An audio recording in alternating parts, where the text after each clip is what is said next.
Hey downtown van. Hey downtown van. Hey downtown van. Hey downtown van. Hey downtown van. Hey downtown van. You're listening to Hey Downtown Van, hosted by the Downtown Vancouver BIA. Hey downtown van, welcome back to another episode of the pod. Today's guest is Jon Scholes. He is the president and CEO of the Downtown Seattle Association, our neighbor to the south. And yeah, it was a very interesting conversation. We hope you enjoy, and let's get into it.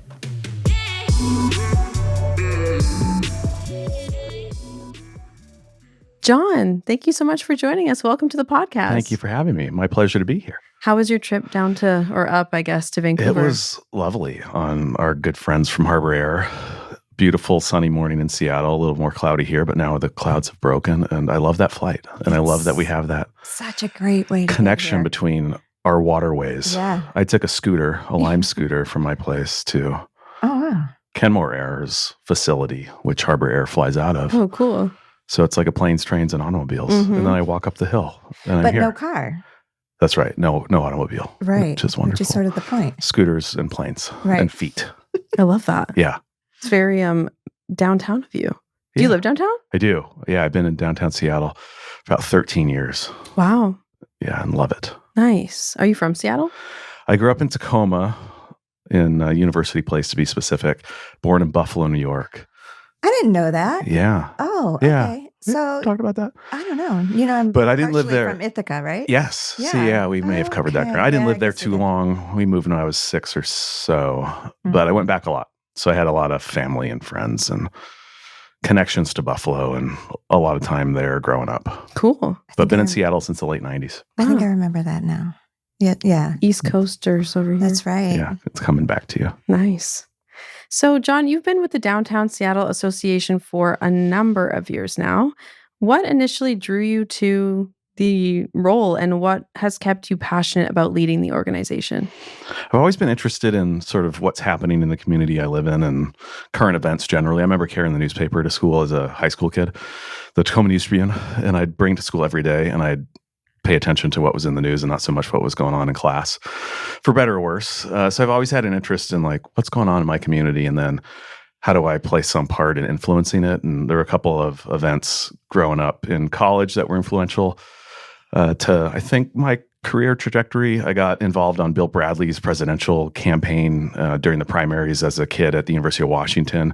And I was just like delivering luggage from the campaign plane when it landed at Boeing Field to the hotels that the campaign and the press stayed in. And then a month or so later, I was introducing Bill Bradley in front of 4,000 people at on the campus of the University of Washington, and our mayor at the time, Mayor Schell, because I had helped form this group, students for Bill Bradley. And I was like, well, that's pretty cool that like you can kind of just stick your neck out and stick your nose in an issue you care about and find your way to having some amount of influence. And there were a couple of other examples like that. And then I traveled to a bunch of cities as like a 13-year-old, and I was just wowed by the energy in places like New York and Boston and DC and Philly and the history and all the decisions that get made and just the energy of these places. So when the opportunity to come to DSA back in 2008 came about to lead our political work, I was like, well, this is pretty cool. It's a marriage of trying to influence public policy and things I care about, and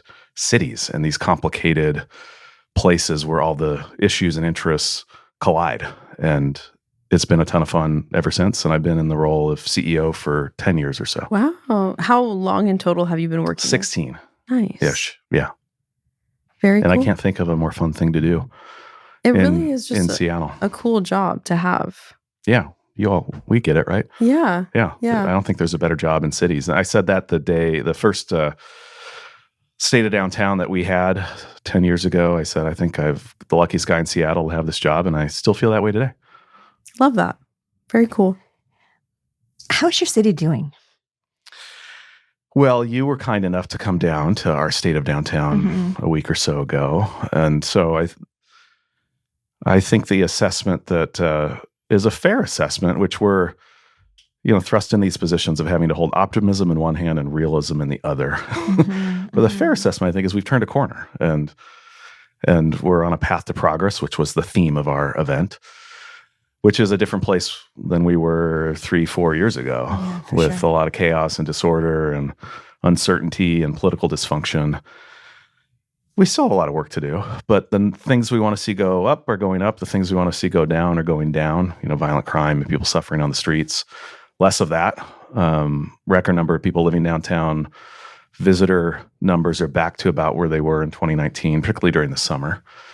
And return to work and folks in the office, it's not great, but it's inching upward. And Amazon's return to 5 days a week in January downtown in the city's largest employer is a big part of that. For But we're sure. seeing other organizations and companies make similar decisions. So What are you focused on right now? Like, what are your main objectives?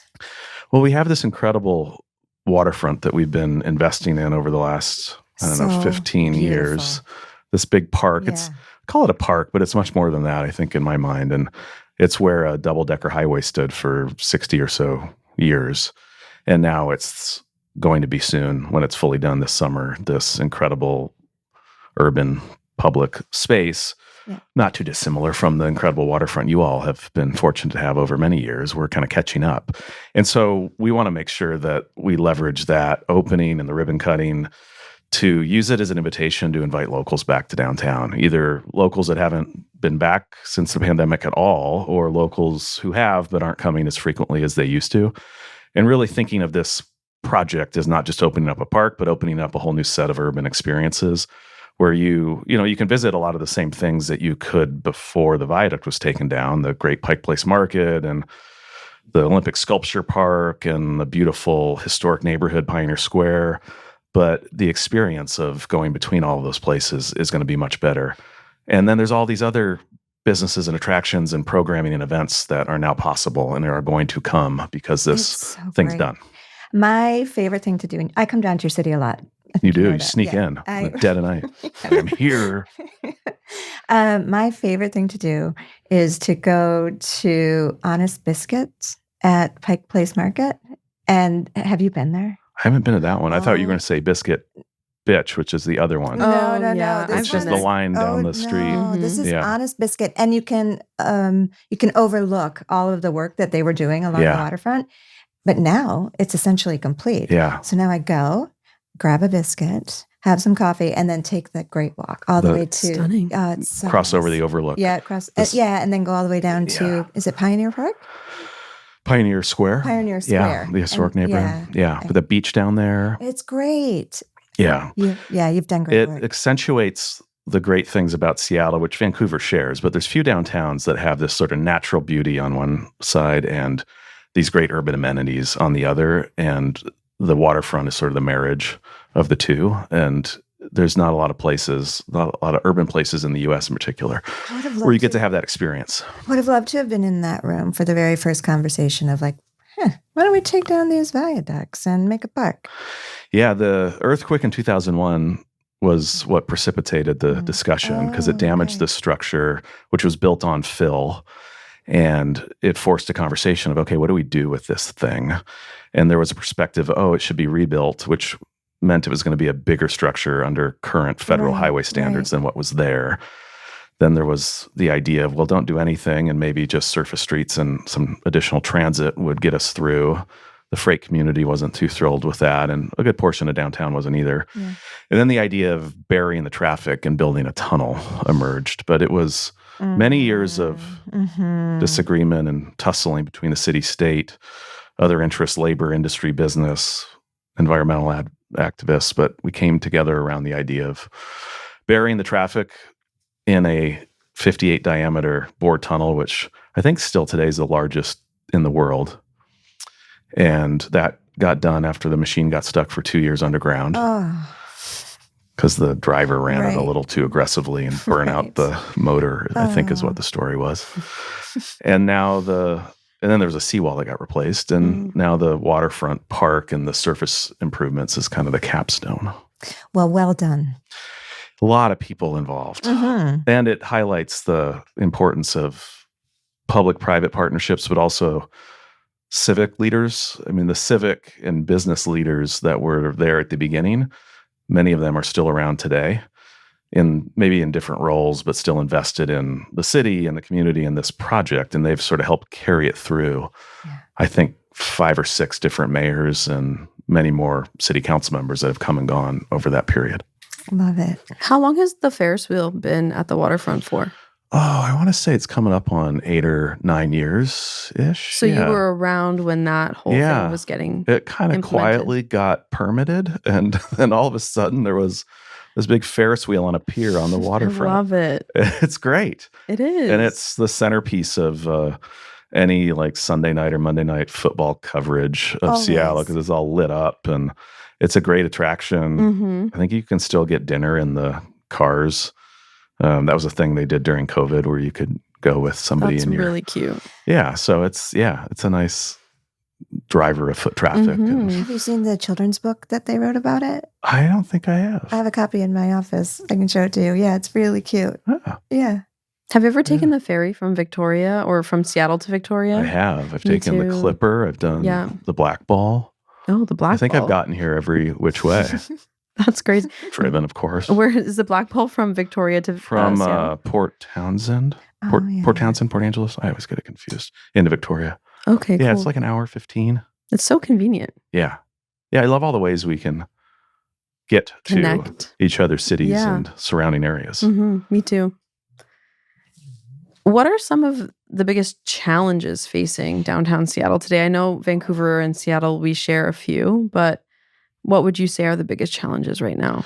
We have a lot of work to rebuild retail. Our retail got pretty beat up during COVID, and we were losing ground floor retail and food and beverage pre-COVID. We had a lot more competition that came about over the last 20 years in other parts of the region, including within the city, of great neighborhood business districts like Ballard and Capitol Hill and Columbia City that became cool. And a lot of them had been cool for some time, but became even cooler and had the effect of kind of keeping people in their neighborhood. Bellevue has incredible retail and entertainment, food and beverage, and has developed a lot of that over the last 15, 20 years.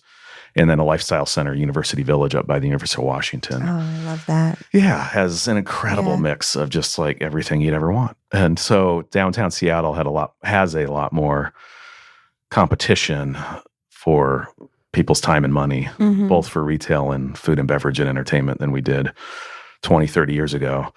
So we've got a lot of work to refill 450, 500 ground floor vacancies that were brought to us by COVID, but also by just some of the national trends of big national retailers consolidating their urban locations and closing urban locations, the Banana Republics and Gaps and J. Crews. Mm-hmm. And they didn't just pull out of downtown Seattle, they pulled out a lot of downtown markets. And so that's one challenge of, rebuilding retail and creating something that is not just trying to replicate what you can go get at U Village, which is only, 4 miles away and a really short light rail ride from downtown, or to Bellevue, which will soon be a 20-minute light rail trip between downtown Seattle and Bellevue, but creating something unique. And we're investing more in recruitment and retention and advocacy and getting closer to property owners and brokers and our existing retailers to make sure they've got the support they need, but they can also be helpful to telling a great story of their sales numbers, et cetera.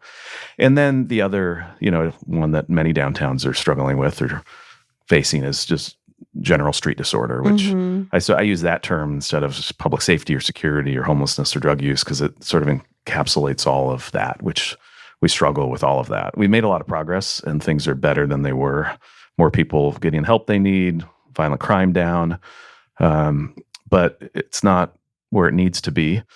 And I think the expectation of consumers, anybody coming into a downtown post-COVID, is around their experience is, I think, higher. Yeah. They want to be not just safe and see it that it's clean, but they want to be delighted. They want it to be predictable. And we have to meet those expectations. And we're making some progress there, but a ways to go. What is your organization doing to help change that? We play 2 roles, as a lot of downtown groups do. One, influence the decisions we can't control. The city or the county or some other government or entity has the decision-making authority. And then the other role is rolling up our sleeves, investing our own dollars or the dollars of property owners and other stakeholders in services. So we've scaled up our cleaning team, our safety hospitality team, security, street outreach, programming, beautification, activation to record levels. And we see that as our principal responsibility of like, let's get the experience right. Because if we don't get that right, the rest of all the things we could do or that others are doing, marketing Seattle or trying to get conventions here, trying to get small businesses to open and fill these storefronts, none of that will be successful if we don't ensure the experience is phenomenal. So with dollars from our constituents, we've scaled up in many ways, expanded our district, et cetera. And then we've been, pounding our fist on the table at City Hall and anywhere else that will listen around increasing services, increasing housing, increasing the number of police, focusing the resources we do have in the areas where we've got the highest amount of violent crime and suffering, using data to guide the allocation of what are scarce resources. And we lost a lot of officers, and we don't have as much housing or treatment or outreach that we should have, which to me means we should be using what we do have in the smartest way possible. Yeah. How many people are on your team for the safety team and ambassadors? We have 165 full-time downtown ambassadors, which is the most we've ever had. And wow. We renewed and reauthorized our district for another decade back in May of 2023. And at that time, we added 40 new positions. And that was, again, because our constituents believed like the experience has got to be great. And we have to be at the table trying to influence local government to do the right thing, but there's things we can do right now. And so that's our team. We also have a team of about 10 part-time folks under a contract with another social service agency that supports day labor. And some of those folks end up being full-time employees of ours. And then we've got a smaller contract for private security. Yeah. You're about 3 times our size. Oh, yeah. And your team is everywhere. I love coming across them, and I'm always like, "Hi, hello, Ambassador." I know your world. Yeah, we have some of you too. And they're always so friendly, and they're lovely. And your clean team. I don't think you called them your clean team, but one of the teams is the clean team. That's the largest, about 100 folks. Yeah, they're great. And your bike squad, and the guy who runs your bike room. Or a mechanic, Mike, probably. Yeah. You guys, you should see their bike room because they have a lot of ambassadors on bikes. Cool. Yeah, it's incredible. And trikes. We debuted or started using these electric trikes with a garbage can on the back probably 4 years ago, just because we have a ton of hills. Yeah. And the district kept getting bigger. We wanted to get bigger. We expanded. And so we've got about 50 or so of these electric trikes, which make it easier for people to get around and also improve the job satisfaction of our clean team. Because previously they were all dragging buckets. You still have that thing that looks like a Zamboni? Yeah, we've got 1 or 2 of these. Yeah. What are they called? ATLV, which stands for Automated Something Litter Vacuum. We got a couple of those. Yeah. I still think humans are the best cleaners. Yeah, without question. We got rid of those ones that, I don't know, maybe you still have them, I know others use them. We just couldn't figure them out. But the things with the brushes on the front and... Oh, we don't have any of those. Yeah. I don't want to be too critical, but they just ended up throwing up a bunch of dust. And counterintuitive. Yeah. So what do you think your city will look like in 5 to 10 years? What do you want it to look like? And how will it be different? I want more density. And when I come up here, I feel the difference in the density of downtown Vancouver and your great neighborhoods to our density. And I think density is our friend. I think in some ways, and I'd be curious what you all think, I think it's perhaps helped Vancouver recover better than other cities. Your retail, which has always been stronger than downtown Seattle's retail, particularly your luxury retail, seems to me on my visits, I was last year in December, pretty dang healthy relative to other downtowns. Yeah. I don't see as many vacancies, and I think a lot of that is attributed to you have this incredible density. Residential, certainly. It certainly helps. But overall. Yeah. And so I hope for greater density. I just see lots of opportunity for buildings to fill up, still new investment and development. And we've had a 20-year trend in downtown Seattle of massive growth and investment, and there's not a period in 100 years in Seattle that compares. Yeah. So it's not like we've been sluggish or stagnating in our growth and development. COVID certainly slowed a lot of that down, but on the residential side, we've got 4,500 units under construction this year, about 3,000 that were delivered last year. Rental, Mostly strata? apartment, Okay, but a few condo projects. Yeah. One big condo project out from West Bank, one of your great developers up here. Yeah. First Light just opened at 3rd and Virginia in downtown, a beautiful building, and they've got a number of other rental towers under construction. Yeah. We have about 138,000 people who live in the peninsula, the downtown peninsula. And it, without question, has helped us come out of COVID, and it keeps everything relatively stable. But it's interesting when you talk about our retail as, something to aspire towards. I look at our retail and I just think, we've got to do better. We've got to do better, And so it is. We're always our toughest critics. Yeah, for sure. It's great to hear the perspective, though. That's why it's good for us to get out. Yeah, it's true. Yeah. Experience other places. Yeah. What percentage of your district, well, first of all, rewind. How big is your district? The Business Improvement District, which we refer to as the Metropolitan Improvement District, is 300 square blocks. So if you're familiar with downtown Seattle, that's Interstate 5 all the way down to the water. And then our baseball stadium, now known as T-Mobile, used to be Safeco, up to Denny Way, which is kind of the border before you get to the South Lake Union neighborhood. Wow. The Whole Foods, if you know where that is downtown. So 300 square blocks. We think of downtown is larger than that district. And so our advocacy work and the research we do and public policy work is intended to influence, affect, be relevant to neighborhoods beyond that district. Yeah. Wait, sorry, how many blocks? 300 square blocks. Can you imagine, so? No. 300 I square truly blocks. cannot. Yeah. I don't know if our no blocks kidding. are smaller than yours, bigger than yours. They're bigger than Portland's. Portland's got smaller blocks, but I think they're kind of average city blocks. Probably, in Seattle. So with some funky ones because we have this mashup of different street grids because the folks who controlled the land way back when kind of didn't get along and they Oh, okay. Yeah. they did their own thing. And so then we've got all the way the streets come together is a little goofy. Are you the largest?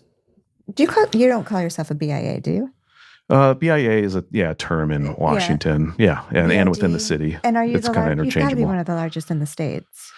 Yeah, I think us and Philly and Denver Okay. are probably the three Yeah. biggest. So And we have the membership component too as a What do you mean?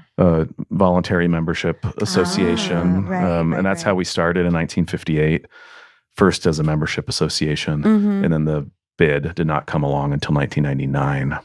Okay. So how does that work? Are all of the businesses in your district technically members, or do you have to? They're paying a Contribute. voluntary membership, just like Right. kind of a chamber. And so the value prop there is around influence, access to content and information and what's going on, and decision makers, and then opportunity, opportunity to build your network, your brand, make connections with other businesses, business development, et cetera. So folks are choosing to pay into that. We have about 670 different companies and organizations, nonprofits like the Art Museum to for-profits like Amazon and everybody in between. And then about 1,300 properties that agree every 10 years to pay into the Business Improvement District. So Gotcha. residential, hotel, You have office, residential retail. too. Yeah. Oh, okay. And residential's been a growing Right.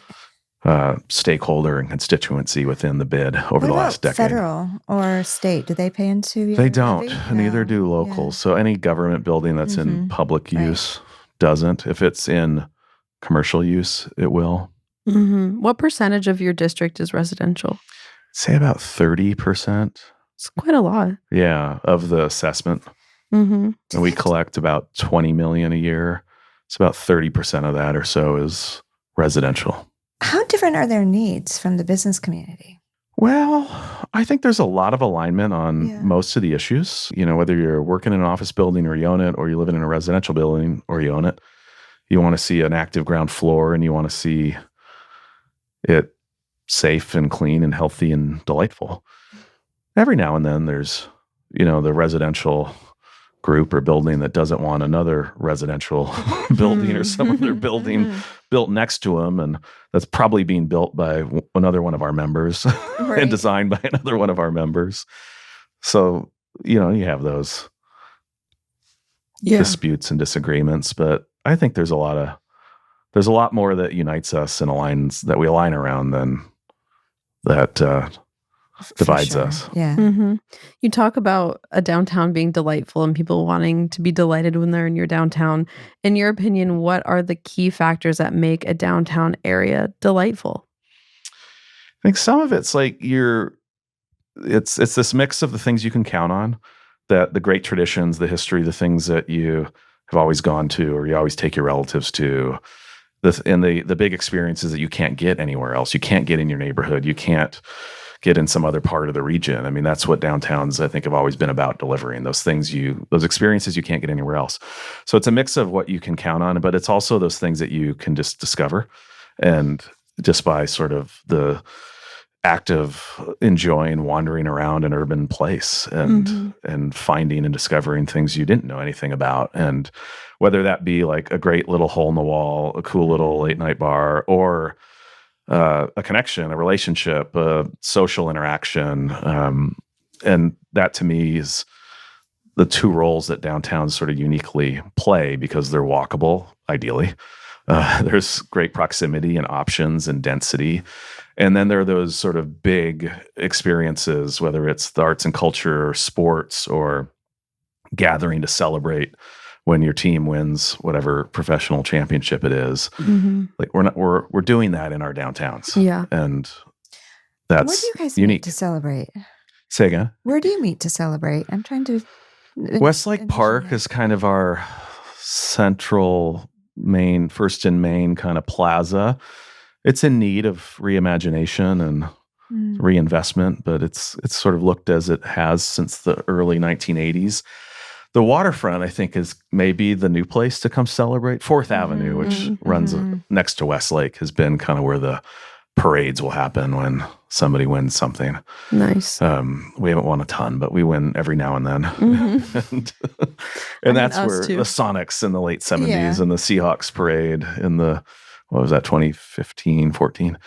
But I think the waterfront may become kind of the place. Seafair, which has been a festival around Seattle in the summer for 76 years, has a parade in July in downtown. And for the first time, it'll be on the waterfront.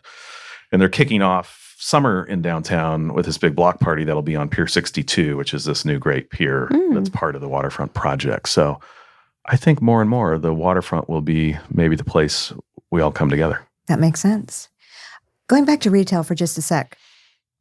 So Seattle always has a vibe, right? Like it's known for being like that quintessential Northwest city. So what kind of retail are you trying to attract downtown that's different from the more traditional real estate? Oh gosh, not real estate. I knew what you meant. Retail, the more traditional retail. But like, what do you want? I think we have to have a strategy of trying to rebuild with not exclusively, but a good amount of independent. Yeah. And we've seen some of that happen kind of organically, where you've got a great independent retailer that has one location in Ballard, a neighborhood in the northwest part of the city that's cool and funky. And they've got a great brand and following and maybe a great social presence. They merchandise well and they've found success. And okay, now they want to expand.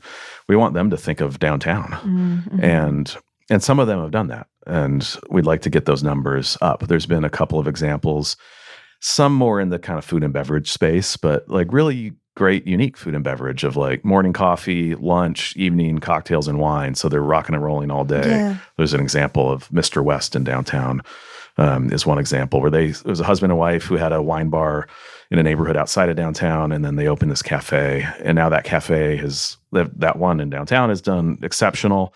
They opened another in University Village, the Lifestyle Center. And so it went the other way. And I think they recently sold the company. We had a kind of higher end market grocery that was successful in Ballard, another husband and wife team. They opened in one of Amazon's buildings in downtown probably 2 years ago. So I think there's opportunity there. We'd like more traditional retail, apparel, et cetera, independent traditional retail. We're not going to ignore the national folks, and we have work to do to change their perception of downtown. I think a number of them, maybe for good reason of some of the chaos that reigned on our city and downtown several years ago, have kind of written off considering downtown. But one of our major indoor malls, Pacific Place, was sold about a year ago to a group out of California. And they've got a lot of vacancy in there, but they're prepared to invest, and they're working hard to attract, bigger names in food and entertainment and retail. And I think that hopefully will be catalytic to additional retail in our downtown. But I see a lot of opportunity for independent and more sort of experiential retail too, where you can go in and walk around with a glass of wine, and maybe someone's playing music in the corner, and maybe it's also a place to kind of hang for a bit. Yeah. The roastery, Starbucks is great. It's huge. Yeah, huge, massive sort of, I don't know how you describe it, but just coffee megaplex. Is kind of an example of that, because it's not just coffee. It's you see the coffee being roasted. There's great retail and goods. There's a bar. There's food. It's just buzzing. And that's at a scale that is kind of hard to replicate. Not everybody can do that, but a smaller scale version of that. Where is that? Oh, I haven't told you about it? No. Just up the hill from downtown on Capitol Hill. Is it new? It's probably been there 6 years-ish. I've never been. It's really nice. And I love Capitol Hill. It's in a beautiful historic building, and great design. Just, I think more places like that kind of mix it all together, blur the lines of, oh, it's a restaurant. Oh, it's apparel store. Oh, it's this. And I think that's what people, if you're looking for a brick and mortar physical shopping experience, are expecting and desiring. And that's, I think, much more interesting than shopping online, and much more interesting than a kind of traditional retail store where you walk in and there's racks of clothes and there's a dressing room and you go check out, and but like make a thing of it, make it social. There used to be a terrific independent retailer downtown, Butch Blum, that had a great run of 50 years. They closed pre-COVID, but it was a delightful shopping experience, and they were very attentive to customers. You'd walk around with a glass of wine. It was the little touches that drew you in. Yeah. You know what I love doing? I love going into like the lower levels of your market, like Place Market. Talk about unique experiences. Yeah, that is the core of Seattle soul down there. It's amazing. That bookstore that's like 3 levels down. I love that. Yeah. Yeah. The nooks and crannies and so good. The discovery that is available in that place. Yeah. I didn't know a lot of it was there until I just signed up for some tour one day. Yeah. And I love it. Yeah, I love Seattle. Do they still throw fish at you at the market? They do. They're pretty good at catching them, though. So they rarely, I think, hit their customers or their potential customers. Imagine training for that. Yeah. You have to be quite athletic. Have good hands. Yeah, no kidding. So we talk about downtowns changing throughout time, but the pandemic hit so many downtowns so hard, but also differently. What's been the most surprising or unexpected outcome from the pandemic? It could be good or bad, that you've seen in downtown Seattle. I was somewhat surprised, and this isn't exclusive to downtown, but somewhat surprised kind of as we made our way in the early days of coming out of the pandemic, of how within the ether there was so much negativity or questioning of like whether cities would recover and whether downtowns would recover. Would we come downtown again? Would we work in the office again? Would we go to events? Would people have conventions? And there was a lot of prediction that no, we're not going to do any of those things, because we've been able for 2 or 3 years to go without all of that. And we were able to work on Zoom, and those who were fortunate enough and could afford it put a Peloton in their garage or their office. Those who were fortunate and could afford it built a home office, and they found great things in their neighborhoods and takeout, and we had art and culture online, and we stayed in our neighborhoods. And so there was just a lot of, I think, negativity toward the importance and idea and resiliency of cities and urban places and downtowns, and maybe some forgot like this model of city life and living and how we gather, which I think is the greatest invention of humankind, has been around quite a while and withstood a number of pandemics, depending on how old your city is. You look at the history of London, of a city of 2,000 years old that's withstood every pandemic that humans have faced, and riots and terrorism attacks and being bombed.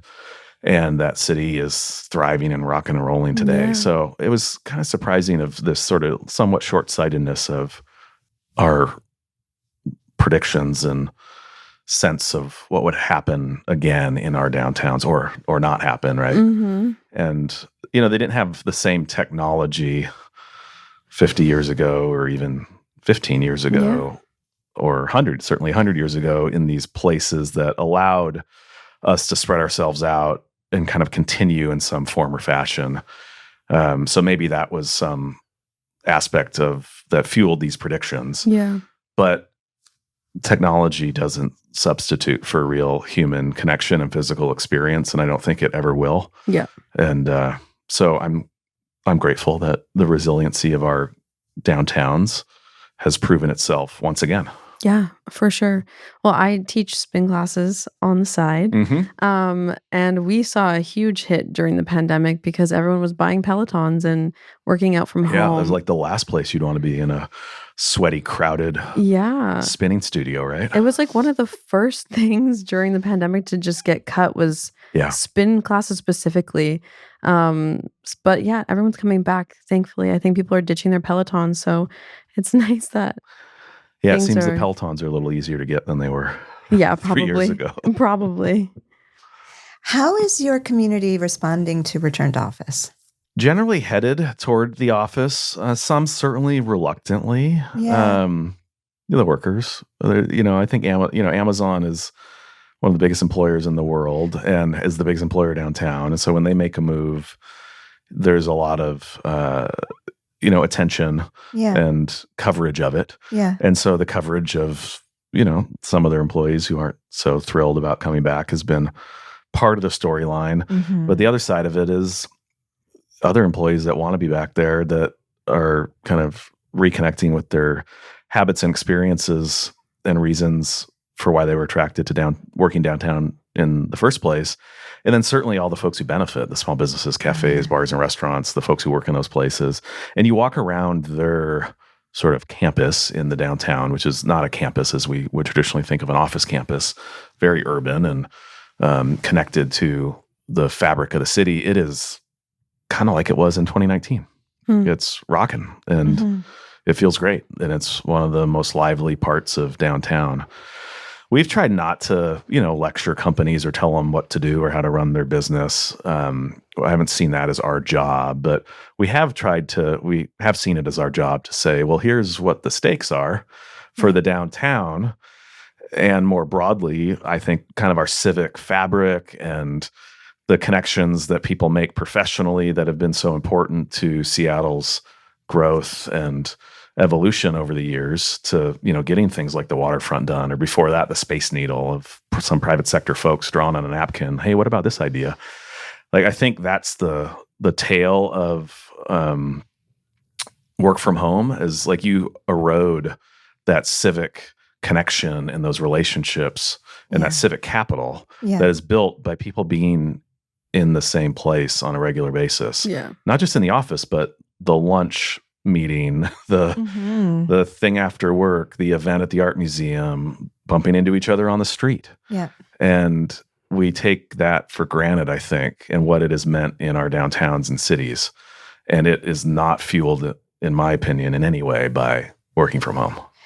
We took the approach very early on of also not saying, come on, bring your people back to work, because nobody wants to be told what to do. And, we're all adults.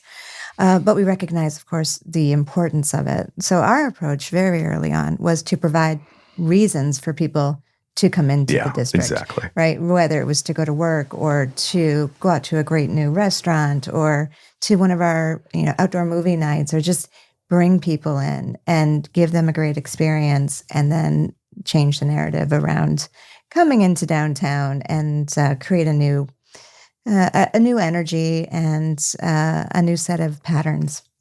Yeah, that's the role that I think our downtown's organization should absolutely play, and largely what we've been focused on of like, okay, we got to make the experience great, the reasons for being here great, and make sure you can get here in safe ways and reliable ways on our transit system, et cetera.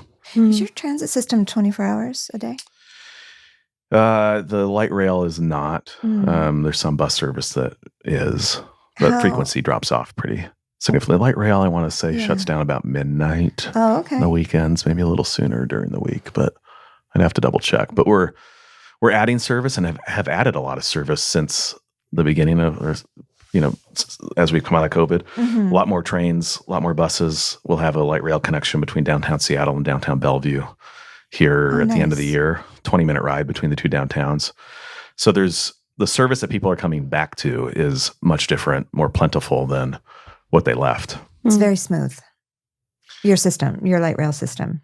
Also coming in from the airport is it's a good way to come into town too. Yeah, it's pretty easy. It's 37, 40 minutes-ish. But it's not expensive at all. No.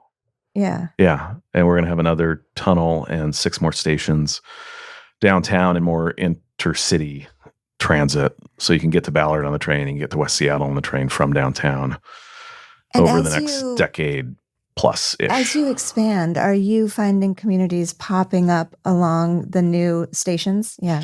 Yeah, if you take the line now north of downtown, it goes through the University of Washington campus, then north to neighborhood Roosevelt, you'll see a lot of new investment in multifamily housing and density. Further north, up to Northgate, similar.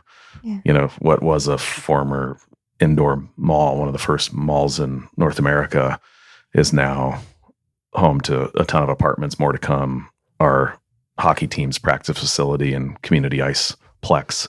And so a lot of investment around that train station that probably wouldn't have happened otherwise. What would you say is your biggest challenge in building a great city? I think it's still getting the street environment right, because it was a struggle before COVID of a chronic homeless population, some of the same folks and faces not getting the help they needed, even as we as a community have invested record amounts in services and housing. It's not that we haven't built affordable housing or market rate housing. We've been one of the leaders on the West Coast and in the U.S. in building housing. We have a property tax levy that voters approve that is just within the city of Seattle to invest in low-income housing, and we've had it since the 1980s. So we've done all of that, but we're still pre-COVID challenging with folks suffering on the street and drug sales and transactions and use in plain sight without a lot of intervention. And as I said at our event a week or so ago, we've been paralyzed as a city of, well, we know there's some people that are out there hurting and need help, and there's some people out there hurting others, and maybe they should be held accountable, but we can't tell who's who. And I think there was an attitude as well that like, well, everybody out there is if they're committing a crime, well, they're homeless and suffering, and we shouldn't hold them accountable. It's like, well, we've got to intervene first, and we got to figure out what's the right intervention. And if they need help, let's get them help. But if they're hurting others, you got to hold people accountable. And we weren't during COVID, and so we made some challenges much worse. And this wasn't unique to Seattle. And some of this was caused by congregate shelters having to shut down, and lots of other pressures on providers and the systems, and not prosecuting and a reduced police force. But we still struggle with all of that, although it's much better than it was 3 years ago. But 3 years ago is a pretty low bar. So if you have a significant supply of affordable housing, what is the root cause? What would you say is the root cause of the issues affecting social? I think we're finding that the population that's outside today has a much greater set of issues and challenges. And so just grabbing them off the street and saying, here's keys to a unit in an affordable housing building, which could even be a permanent supportive building, but doesn't have a lot of staffing, doesn't have a lot of folks de-escalating conflicts in the building, doesn't have a lot of case management, isn't setting that person up for success, and puts a lot of strain on that building and the staff and the other residents. So we don't have enough 24/7 enhanced shelter. And it doesn't mean we need to go back to the model of mats on the floor. You got to be there by 7 p.m. to get a bed and wait in line and not know till 8:30 if you got one. And then you're out the door at 6 and you can't bring your stuff and your partner, your pet. Like that model, I don't think works. But we need much more 24/7 enhanced shelter with a lot of services, security, people managing the building inside, outside, helping people stay safe and work through their behavioral health issues, their substance addiction, use disorder and addiction issues. And all of that's expensive. And I don't know that we've quite accepted the level of investment that's required. But the status quo is pretty expensive too, of leaving those folks outside. It's expensive on our emergency service system. It's expensive on the property owners and businesses that are sort of thrust into the void to manage it all. And it's expensive in dollars we don't see, that, businesses that don't open a new spot or customers that don't come downtown and spend money. Yeah. Do you think it's affected tourism? I'm surprised that it hasn't had the impact that a lot of us expected on tourists from outside the state and other parts of the world. Those numbers are pretty phenomenal. And we bounced back pretty quickly. In the summer of 22 and 23, we're about as good as the summer of, as well as 24, we're about as good as the summer of 2019. Okay. And so I thought we'd have a slower recovery there because our city got beat up pretty good in national news and Seattle and chaos and look what's going on tonight in Seattle. Seattle is dying thing. Yeah, the Seattle is dying, which was there's a Vancouver is dying too. One of those two, yeah. You weren't alone. And that was pre-COVID. And then during COVID, we, our city government gave up a portion of land in a neighborhood to be taken over. And there was that went on for a few weeks and riots and people breaking windows downtown, without many consequences. So we had an image issue, which thankfully didn't translate into people writing off Seattle if they were coming from outside the state or country. We've been slow to recover locals when it comes to their frequency of visit. So people who live within 10 miles, which we think is a really important demographic, they're not coming as often. We have more of them coming, so the base is bigger. So that's a good thing. But their frequency of visit on an annual basis is less, about half or so of what it was pre-pandemic. Sounds like us too. But do you think it's just because the outlying cities, like we have Burnaby and North Van, now they all have stuff going on? And so maybe people who live in those areas don't really feel the need to come back downtown, especially if they're working from home? Yeah, I think that's certainly part of it. Everybody's got more options. And we have to make sure that people that are within 6, 7, 8 miles of downtown on a Saturday, when they're thinking of running errands or having fun or showing off something to their friend or relative from out of town, that downtown is top of mind and it's relevant to them. Mm-hmm. And we know that from the research we've done with our residents in Seattle that people haven't written off downtown. They still think they want it to be relevant to their lives. They think for the city to be healthy, the downtown has to be healthy. 85% say that.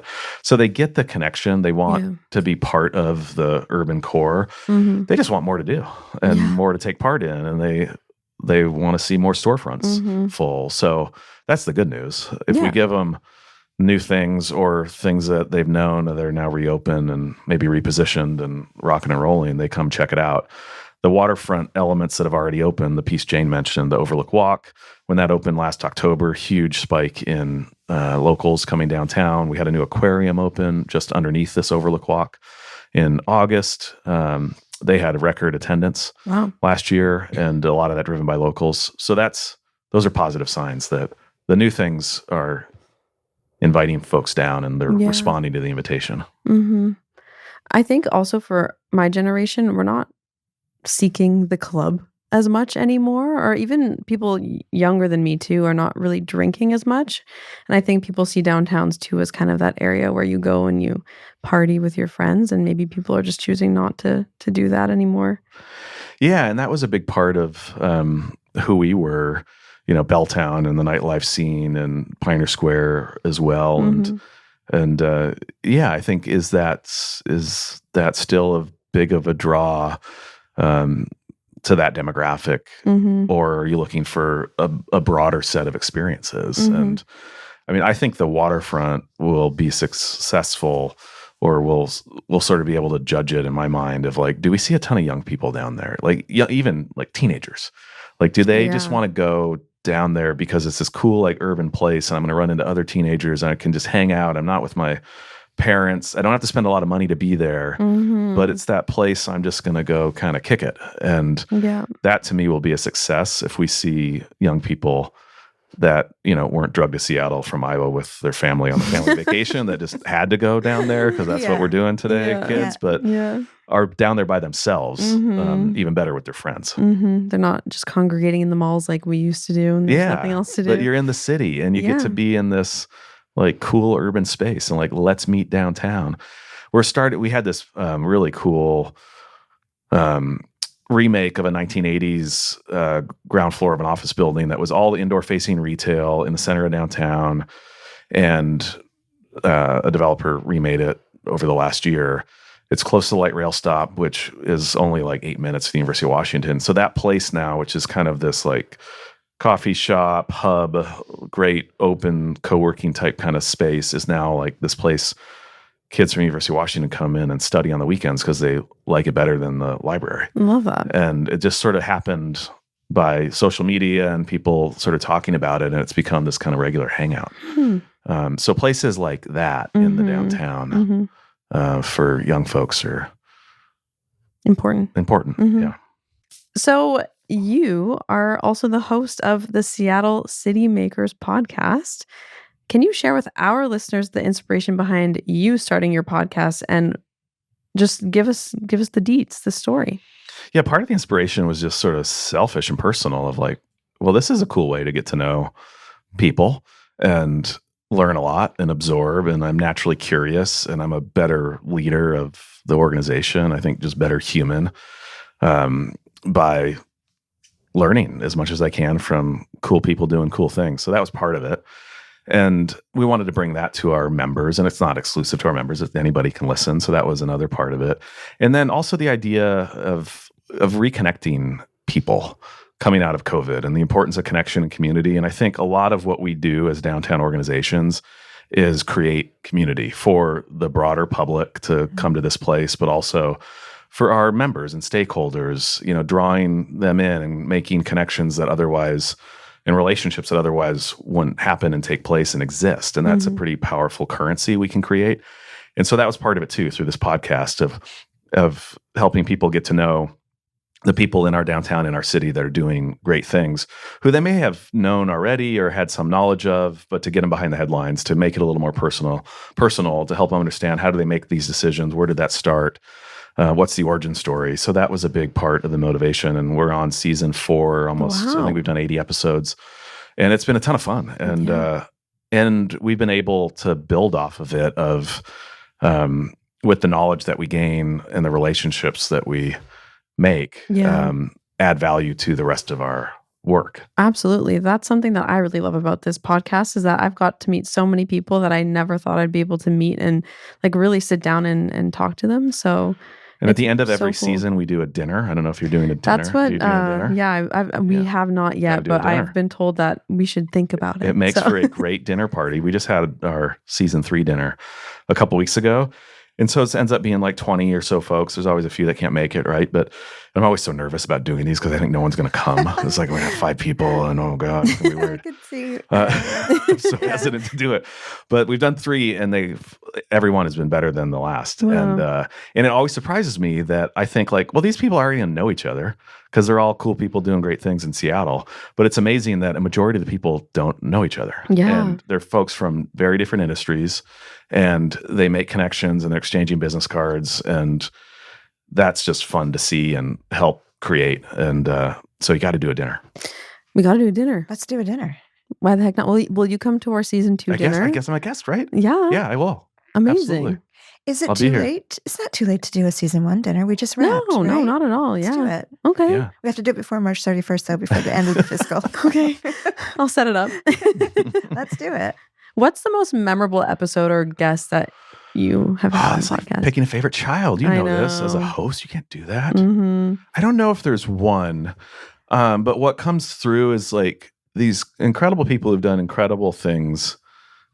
Didn't have it all figured out, and it's just interesting to learn more about how they kind of got to where they are and how they achieved what they achieved, and particularly the small business owners or people who've like created something that is really truly theirs. Yeah. The risk they took, the shoestrings that they were, putting it together with, just how fragile it all was, and that's inspiring.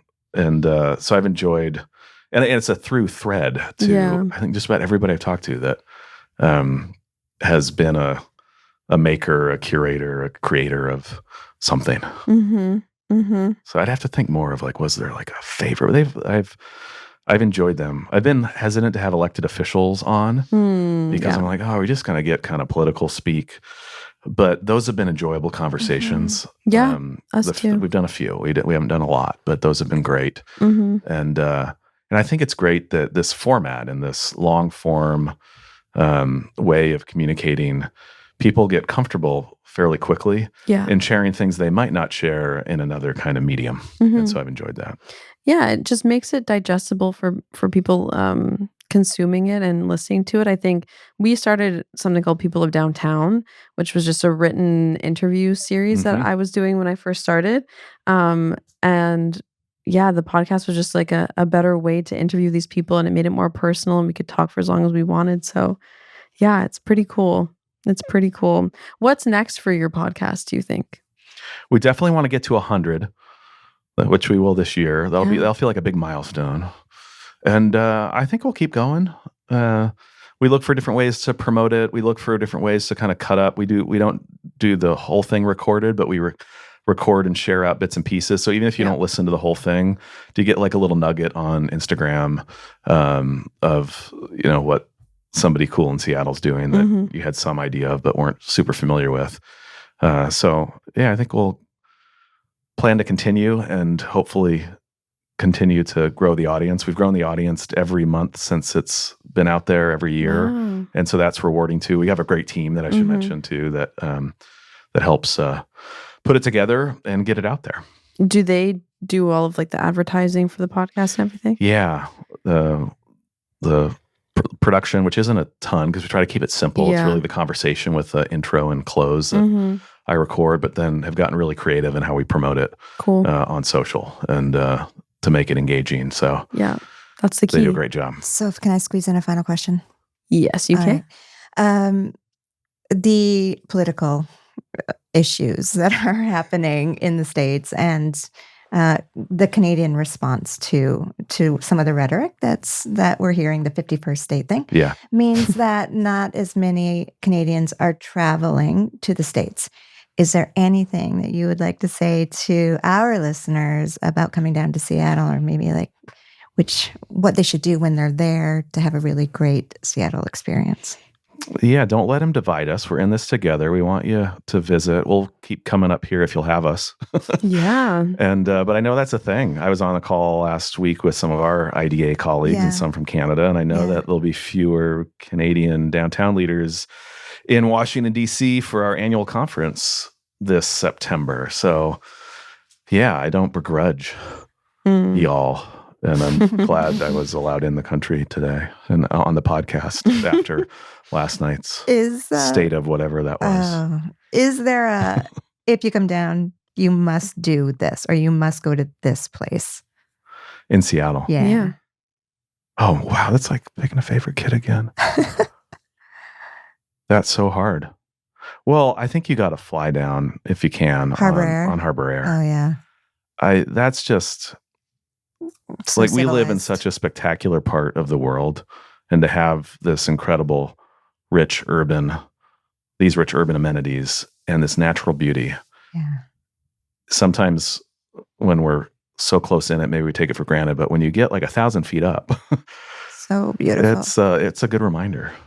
Okay, well, I'll say to our listeners, go to Honest Biscuits. Yeah, I mean, you're So good. our ambassador to Canada for Seattle. So Yes. with your number of visits down. Go to Westward in the summer, have oysters, or don't have something else. It's on the shores of Lake Union. It looks back at our downtown. Mhm. If you Okay. sail, rent a sailboat from the center for wooden boats and sail on Lake Union, which is a lot of fun because there's seaplanes and kayaks and pleasure Yeah. boats and And that's where tourist boats. Harbor Air lands. And it's where Harbor Air lands. And it's about the best place in Seattle to be in the summer, sitting outside of Westward, looking back at our beautiful skyline. So that would be one. Gorgeous. There you go. Oh, we'll have to do it. Thank you so much, Jon, for coming on the podcast. Thank you both. It was my pleasure. And thanks for what you do in this great downtown. Thank you. Thanks, John.